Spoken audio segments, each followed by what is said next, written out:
Volvemos a nuestro país y en la arena política. El gobierno va a insistir durante el mes de julio para retomar la tramitación de la reforma tributaria. Así lo anunció el presidente Boric. Lo vimos todos en su segunda cuenta pública. Sin embargo, desde el Ejecutivo aseguraron que no van a presentar el mismo proyecto que ya fue rechazado en la Cámara de Diputados y Diputadas. Vamos a conversar más al respecto. Nos acompaña para esto el diputado de Convergencia Social, Gonzalo Vinter. Muchísimas gracias por estar con nosotros y bienvenido. Muchas gracias, Carla, por la invitación. A ver, usted, diputado, reconoce que ha sido un poco errática la bajada de la cuenta pública porque habló el presidente, dijo una serie de cosas. Después, al otro día, el ministro Marcel salió a decir que era un pacto fiscal, que la deuda del CAE no estaba contenido en ese paquete de objetivos para la reforma tributaria. Ayer leí por ahí que decía, vamos a discutir la reforma y luego vamos a ver en qué vamos a gastar la plata. ¿No ha sido un poco confusa la forma en que se ha planteado el objetivo y la forma en que se va a llevar adelante la reforma tributaria? No, yo no la calificaría de errática. ¿Usted lo tiene clarito? No, lo que pasa es que creo que lo que está claro es lo que tiene que estar claro. Y yo creo que la frase que usted citó recién del ministro Marcel podríamos convenir que no es textual.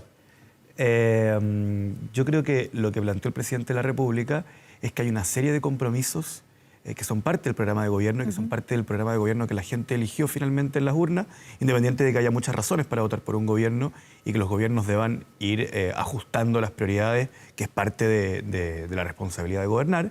Pero muchos de esos compromisos requieren una mayor recaudación y dentro del programa de gobierno estaba una reforma tributaria que recordemos que estaba planteada, se planteaba como objetivo recaudar 8 puntos nuevos del PIB a 8 años, no a un gobierno, sino a 2 gobiernos, lo cual bajó a 4,6 cuando fue presentado, o sea, no bajó a 4,6, sino que se planteó que en este primer periodo fuera 4,6 y luego en la tramitación, en la comisión de Hacienda de la Cámara de Diputados, fue bajando esa cantidad. Hoy día además tenemos el royalty por otro lado. Pero respecto del CAE quiero ser muy claro. Lo que dijo el presidente no fue que la reforma tributaria iba a financiar la eventual condonación del CAE, sino que lo que dijo es que posterior a resolver los asuntos propios de la reforma tributaria, es decir, zanjado ese tema, va a establecerse un proyecto de nuevo financiamiento de la educación superior. ¿Y qué tiene que ver una cosa con otra? Porque finalmente el CAE también tiene que ver con gasto público. O sea, finalmente el dinero es un bien fungible. El dinero es dinero, independiente de si entró por reforma tributaria o entró por otro lado. Por lo tanto, ya ha resuelto un pacto tributario que, para aclararlo, lo que yo he entendido como oyente de la prensa es que ahora se ocupa pacto tributario para referirse a un acuerdo que no solamente tiene que ver con mayor tributación, sino que también mayor eficiencia en el gasto, etcétera, al cual se tendría que acudir con la oposición para poder sacar adelante una reforma. Una vez resuelto eso, es decir, dónde vamos a gastar menos, dónde vamos a recibir más, pasamos a este nuevo gasto. Pero quiero dejar en claro que lo que yo he entendido es que el presidente no ha dicho, y el ministro Marcel tampoco, que la reforma tributaria va a financiar el CAE. Lo que ha dicho es que después de aprobada la reforma tributaria, presentará un proyecto de ley para resolver ese tema. Esa es una aclaración que se ha hecho y que de hecho tiene que ver con lo que se decía al principio, porque en realidad nunca estuvo dentro de la reforma tributaria el objetivo del CAE. Y además no está claro qué es, aunque sí ha estado siempre en el programa de gobierno, aunque no está claro qué es lo del CAE. Que yo creo que eso también es una incertidumbre. O sea, siempre se habló de condonación universal, hasta donde uno vio durante la campaña. Pero el cómo se condona, con qué plazos, a cuántos de los deudores, con qué mecanismo, cómo se relaciona eso con la generación y la necesidad de un nuevo mecanismo, porque recordemos que el CAE sigue existiendo. No al 6% como existió originalmente, pero además también quiero comentarle algo a la ciudadanía que es muy importante. El CAE es un tremendo gasto, no solamente de parte de las familias que se endeudan y los estudiantes que lo pagan mes a mes, sino que también el CAE es un tremendo gasto de parte del Estado, que finalmente, por la forma en que quedó construida esa ley, de muy mala manera a mi juicio, tiene que comprar las deudas de los morosos, pagándole a los bancos tasas de interés importantísimos, que después muchas veces para el Estado es muy difícil cobrarle a los estudiantes. Por lo tanto, es importante que la ciudadanía sepa que cuando dicen algunos, el Estado se va a gastar un montón de plata en condonar el CAE, perdón, el Estado se está gastando hoy día un montón de plata en el CAE. Dejemos por un segundo el tema del CAE y vamos a esto de este nuevo pacto fiscal, esta insistencia que va a hacer el gobierno en el Senado de esta nueva reforma tributaria o nuevo mecanismo para llegar a ese pacto fiscal. Ya desde la derecha dicen que no van a concurrir con sus votos, la rechazan desde ya. Lo ha dicho Macaya, leía varios más dentro de la oposición diciendo que no están disponibles para una reforma tributaria. Dos cosas. La primera es que yo escuché a María José Hoffman en entrevista en que dijo, para la actual no hay ningún voto. Es decir, lo que se había conversado muchas veces es que la Constitución establece, cuando se rechaza un proyecto de ley, un mecanismo que es el mecanismo de la insistencia, en donde el presidente, rechazado un proyecto de ley en una Cámara, en este caso en la Cámara de Diputados, puede ir a la otra Cámara, en este caso el Senado, pero en ese caso ya no necesita la mitad más uno de los votos, sino que requiere 2/3 de los votos. Yo he leído a otros que hablan de la insistencia. Guillermo Ramírez se lo leí como diciendo la insistencia en este nuevo... Es que eso es lo que yo creo. Eso es lo que yo creo que, digamos, si es que la UDI dice que no va a haber votos en ningún caso, bueno, podríamos asumir que entonces no se puede llegar a la insistencia, a menos que Renovación Nacional concurra con sus votos, pero yo creo que ni siquiera alcanza. Por lo tanto, lo que a mí me queda claro es que en esta ocasión el ministro Marcel tiene que liderar un diálogo realmente amplio para llegar con una nueva reforma y, digamos, que pueda ser satisfactoria para los partidos de derecha. Ya, ¿y ahí qué es se importante podría igual sacrificar? señalar que es una situación compleja para el gobierno porque las derechas en Chile han estado en contra de las alzas de impuestos siempre, en todo momento de la historia, y en toda fórmula tributaria han partido por estar en contra y siempre han planteado que hay un problema técnico o que hay un momento especial y muy particular de la economía que hace inviable que haya una reforma tributaria en ese momento. Pero también es necesario recordar que, por ejemplo, la reforma que votó en contra la UDI, que es la reforma del presidente Elwin, terminó con que ese gobierno creciera al 6%. Y es importante decir que en un país donde el 1% de la población concentra el 30% de la riqueza, digamos, yo creo que hay una percepción generalizada en la ciudadanía de que el nivel al que avanza el país no está al nivel de los servicios a los que acceden las personas más pobres del país. Ya, pero ahí hay dos cosas distintas. Una cosa es que si los que tienen más aportan más y por lo tanto se reduce la brecha, y otra cosa es pensar que con un alza de impuestos va a haber más crecimiento, que es lo que me acaba de decir respecto del gobierno de Elwin. Yo no estoy planteando necesariamente eso. Lo que yo estoy diciendo es que la idea de que siempre que se suban los impuestos significa que eso se paga como se paga en el crecimiento, yo diría que eso no es cierto y que la historia no lo ha manifestado así. Ya. Mi punto es que yo creo que hay una percepción de parte de la ciudadanía que es correcta, que cuando uno analiza el desarrollo y el crecimiento que ha tenido Chile en los últimos 30 años, no se condice con la calidad de, digamos, las listas de espera, de nuestra escuela pública, de nuestras pensiones, etcétera. Si uno ve la cantidad de gente que ha metido Chile en el ranking Forbes, no se condice con los servicios a los que acceden las personas más pobres de Chile. Y eso se tiene somos un que país corregir. con campamentos, somos un país en donde las pensiones son, digamos, están por debajo de la línea de la pobreza, no se corresponde con el desarrollo que hemos tenido, y eso significa que cuando un país le otorga a ciertas personas, por ejemplo a las mineras, la posibilidad de extraer el mineral de nuestra tierra, le va a decir, ¿sabe qué? Yo necesito que el país se desarrolle junto con usted, pues. Eso es lo que estamos planteando. Ya, hoy día eso se planteó en el royalty y además con un objetivo justamente de llevar a distintas localidades, comunas, etcétera, esos beneficios. Pero respecto de la reforma tributaria, ¿necesariamente esa brecha se va a conseguir subiendo impuestos? ¿Cómo o cuál debiese ser la fórmula del gobierno para convencer a una oposición que hoy día no ve con buenos ojos esa fórmula, cuando además dicen que echan de menos, que lo echaron de menos en la cuenta pública, el tener una agenda pro crecimiento? Hay quienes incluso dicen, y lo decía Kast en su campaña, que son más partidarios de bajar impuestos para atraer inversión. Entonces estamos como en dos caminos distintos que, ¿cómo van a converger, cree usted? ¿Qué va a tener que hacer el ministro Marcel o cómo ve usted que se va a dar la discusión? A ver, el ministro Marcel ha tenido una agenda bien agitada de búsqueda de inversiones. Recordemos que ha hecho estos viajes, etcétera. La estrategia nacional del litio, contrario a lo que muchos han pensado, es una estrategia pro crecimiento y es una estrategia que atrae inversión extranjera, por cuanto el presidente lo que está planteando es que el Estado tendrá una participación importante, pero que también va a aumentar y va a ampliar la explotación del litio en Chile. Por eso es que noticias que fueron muy bulladas en Chile, como por ejemplo que SQM y Albemarle habían caído en el precio de sus acciones, luego lo anunció el presidente, pero después no fue muy bullado que 5 o 6 días después habían recuperado el precio que tenían, porque el mercado entendió que esto significaba una expansión y por lo tanto una oportunidad de negocio.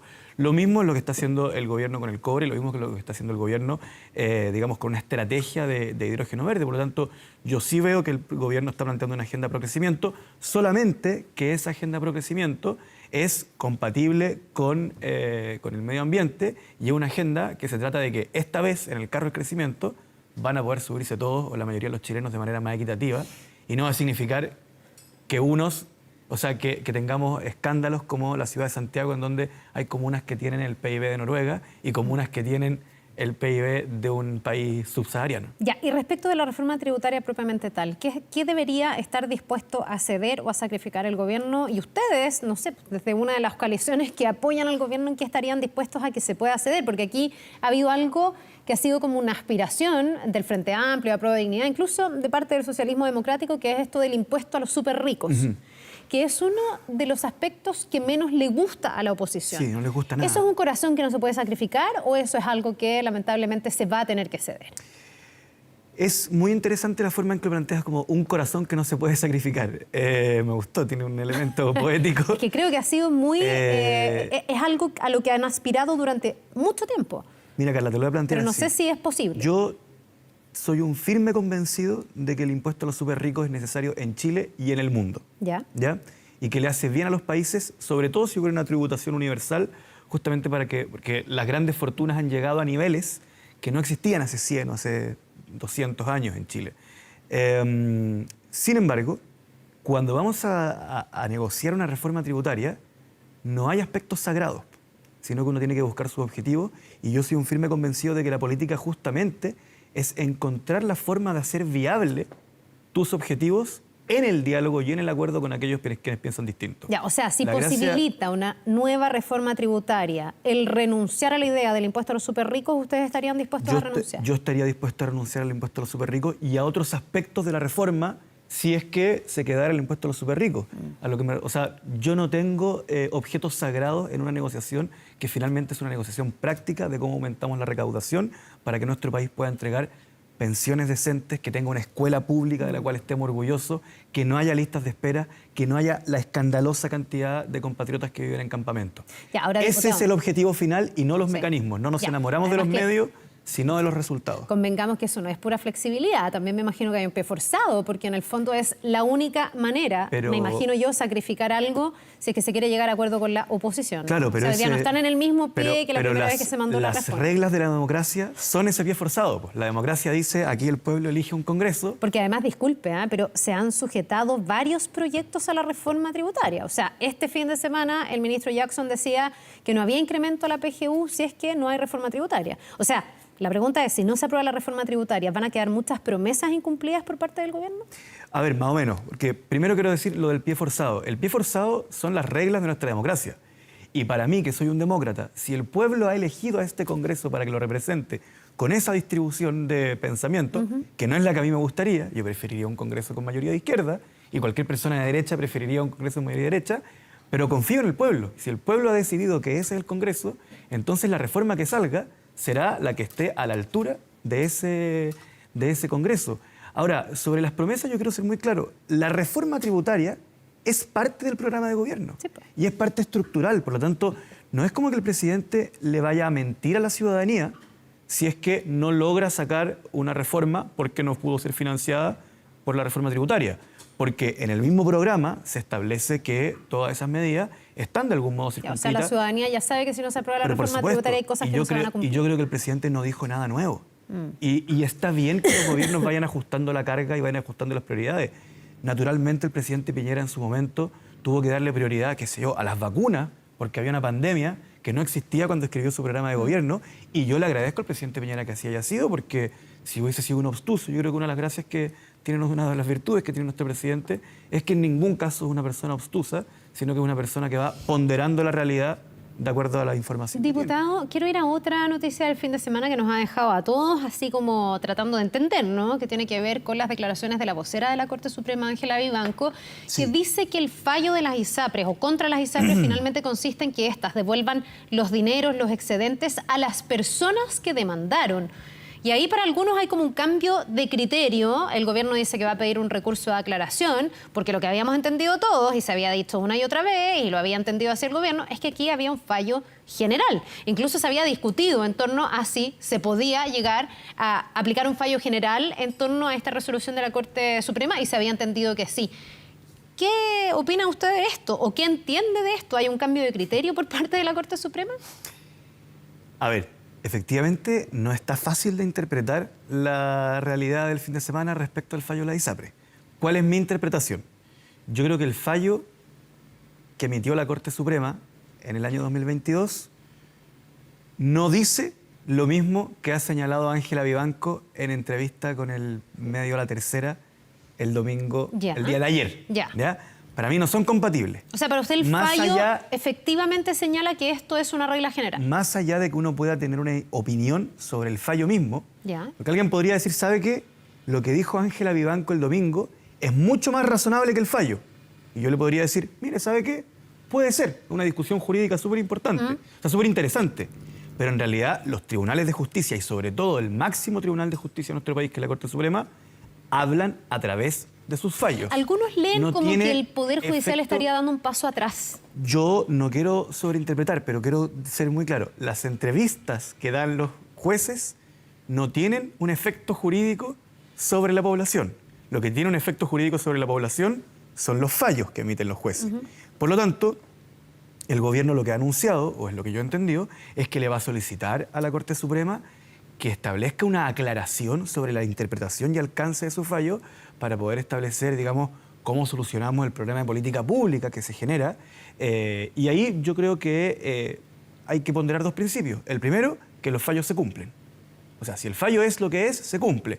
Si la Corte quiere hacer una aclaración, bueno, pero que lo haga formalmente de manera oficial y no a través de una entrevista. Y por otro lado, que yo creo que el gobierno tiene la responsabilidad de generar vías de cumplimiento del fallo, dentro del fallo, que nos permitan que no colapse nuestro sistema y que ninguna persona, digamos, tenga un problema de salud por este fallo. Ya, ahora, si esa aclaración se hiciera en el sentido de las declaraciones de Ángela Vivanco, ¿a usted no le parece que se cambia completamente lo que hasta ahora se había entendido? De partida, me imagino, tiene un impacto mucho menor en lo que las ISAPRES tendrían que devolver. Algunos pensarán que entonces así se podría salvar un sistema que hoy día dice que está prácticamente cerrado si es que el fallo se aplica tal cual. Y algunos, yendo más allá, podrían interpretarlo casi como un salvataje a las ISAPRES porque está instalado en la población, incluso cuánta plata debiesen recibir de vuelta. ¿No hubo ahí a lo mejor demasiada premura en la interpretación que hizo la Superintendencia, por ejemplo, de Salud? No, porque... A ver, yo estoy de acuerdo con todas las premisas de la pregunta hasta que llegaste a la pregunta. Yo no creo que haya habido premura de la superintendencia porque yo creo que el fallo es bastante claro. Y mi interpretación del fallo es que no dice lo que dice Ángela Vivanco el domingo. Pero yo no voy a criticar el fallo, ni voy a criticar a Ángela Vivanco. Yo voy a decir que como lector, leo el fallo, leo su entrevista y no me cuadran.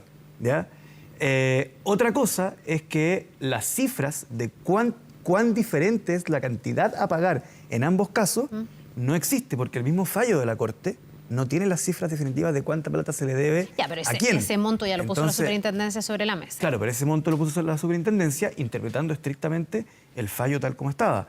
Ahora, yo quiero ser muy claro con esto. Este gobierno no tiene responsabilidad alguna. Yo sé que tú no lo has imputado en esta entrevista, pero por si acaso hay algún televidente, este gobierno no tiene responsabilidad alguna en la crisis de las ISAPRES que se está viviendo, sino que por el contrario, las ISAPRES optaron por la estrategia de la judicialización durante años en donde perdían el 85% de las causas judiciales, en donde se les decía lo que usted está haciendo es inconstitucional, y la misma Corte Suprema durante, no sé, unos 10 años, todos los años le enviaba un mensaje oficial a las ISAPRES diciéndole, ojo, lo que ustedes están haciendo es ilegal y alguien tiene que hacer algo, hasta que la Corte, después de advertirle en todos los tonos y en todos los idiomas posibles, tuvo que efectivamente hacer algo. Bueno, de hecho había un fallo del Tribunal Constitucional y de que es el que da pie a toda esta situación. Casi todos los recursos los ganaban efectivamente los cotizantes. Ahora la duda es hasta dónde llega el fallo. Nos vamos a quedar atentos. Le queremos agradecer, diputado Winter, por habernos acompañado para hablar de estas dos cosas que están en la agenda sin duda. Que le vaya muy bien. Muchas gracias a ti. Que tenga un buen día. Nos vemos.